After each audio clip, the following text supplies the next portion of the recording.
bring in for more deeper analysis of the situation, Dr. Joanna Cook, Assistant Professor.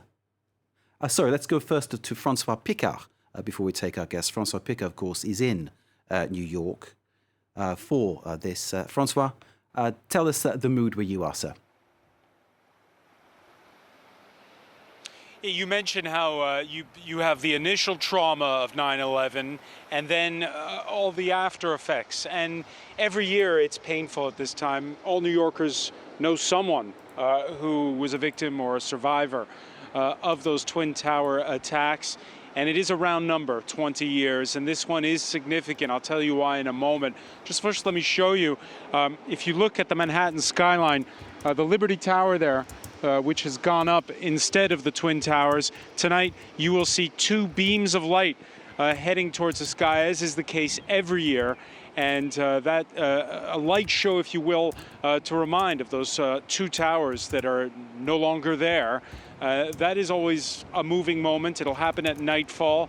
And then there'll be the ceremony on Saturday.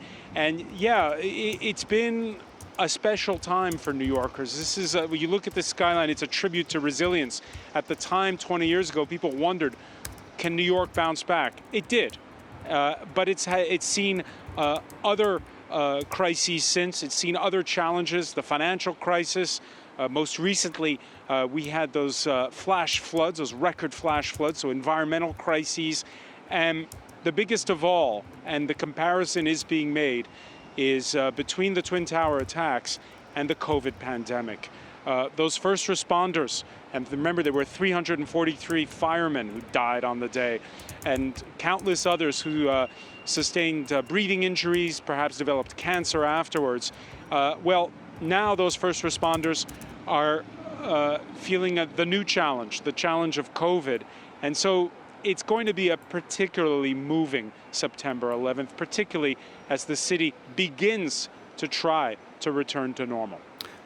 And Francois, I think it's worth pointing out to everybody that you're speaking from a place that you consider to be your home, New York. I wonder how you're feeling personally at this present moment in time. I did my first internship in radio, Mark, at the Municipal Building. I don't know if you can see it in the frame. It's perhaps a little bit too far over, closer to the Brooklyn Bridge there. So I'm looking at the place where on the 25th floor I got my start. And yeah, it's a lot of memories come back for everyone. And for a lot of New Yorkers, you know, today is a relatively beautiful day. Whenever the skies this time of year are really bright and blue, people call it September 11th blue skies. It's something that, it's one of those little things that it reminds New Yorkers of that moment on the day. But as you said at the outset, Mark, September 11th doesn't just belong to New Yorkers or to those in Washington or to the families of those from that plane crash in Pennsylvania. It belongs to the entire world. It was one of these turning points for the world, this new era where the Cold War was well and truly over, and this new type of asymmetrical challenges was going to start. And of course, we've seen in the past weeks how it's ended for now for that U.S. presence in Afghanistan.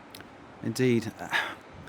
There is a certain spirit in New York, isn't there? A certain type of attitude, a certain type of person almost, which is shaped by the city, shaped by the environment and the attitudes. Has this resilience played a massive part in getting the city back and up and running? Because clearly what happened, devastating, really doesn't really describe it, does it? Yeah, I think it'll be something you could bring up perhaps more with your guests, but there is this sense that there is this resilience, but the resilience can also work both ways. There are still people 20 years on who have a hard time talking about what happened, and that's a problem because, again, you've had the post-traumatic stress of what happened for those who were at the scene on the day or those who lost loved ones on the day, and then we're all going to live with the trauma of what happened after, since the COVID pandemic began. One of our guests in our special edition on Saturday will be talking about this idea of collective trauma.